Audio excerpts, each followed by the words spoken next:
Hello అండి, అందరికీ నమస్కారం. Welcome to Priya's kitchen Telugu. ఈరోజు మనం ఆకుకూరతోటి ఒక మంచి రెసిపీ ప్రిపేర్ చేసుకుందామండి. ఇక్కడ నేను సిర్రాకు తీసుకున్నాను. సిర్రాకుని శుభ్రంగా కడిగేసుకుని సన్నగా తరిగి ఉంచుకోవాలి. ఇప్పుడు ప్యాన్లోకి కొద్దిగా ఆయిల్ వేసి వేడి చేసుకుందాము.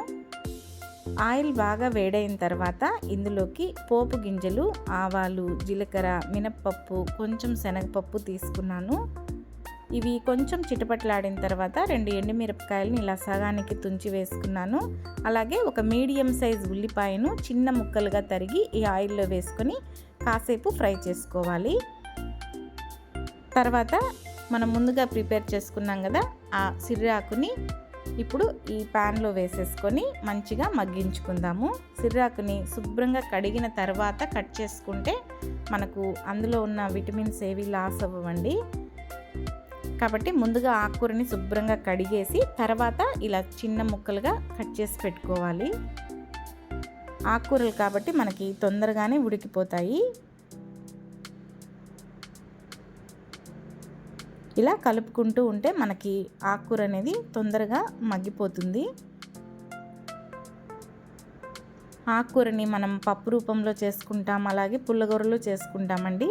కానీ ఇలా అప్పుడప్పుడు తాలింపు చేసుకున్నామంటే కొంచెం ఎక్కువ క్వాంటిటీ తీసుకోవచ్చు.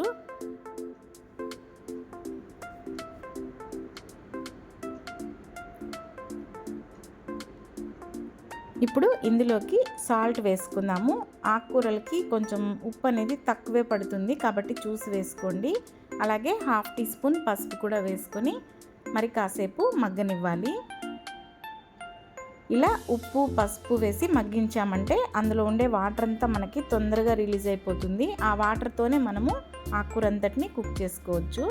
ఇక్కడ నేనైతే మూత పెట్టి ఉడికించడం లేదండి, ఇలాగే చేసేసుకుంటున్నాను.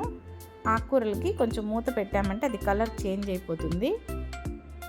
తర్వాత ఒక 5-6 వెల్లుల్లిపాయ రెబ్బల్ని కూడా కచ్చాపచ్చాగా దంచి వేసుకోవాలి.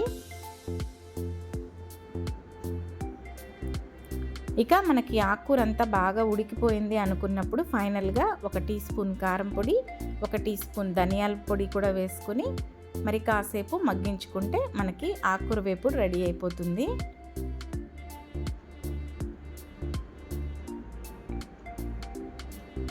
తర్వాత ఇక్కడ నేను ఫైనల్గా 1 టీ స్పూన్ పుట్నాల పప్పుల పొడి కూడా వేసుకుంటున్నానండి. పుట్నాల పప్పుల్ని మిక్సీలో వేసుకొని గ్రైండ్ చేసుకొని ఎప్పుడు రెడీగా ఉంచుకుంటాను. ఇలా తాలింపులు చేసుకున్నప్పుడు ఫైనల్గా ఇది వేసుకుంటే టేస్ట్ బాగుంటుంది. రైస్లో కలుపుకున్నప్పుడు కూడా మనకి సరిపోతుంది. అంతేనండి, పుట్నాల పప్పుల పొడి వేసిన తర్వాత వెంటనే స్టవ్ ఆఫ్ చేసేసుకోవాలి.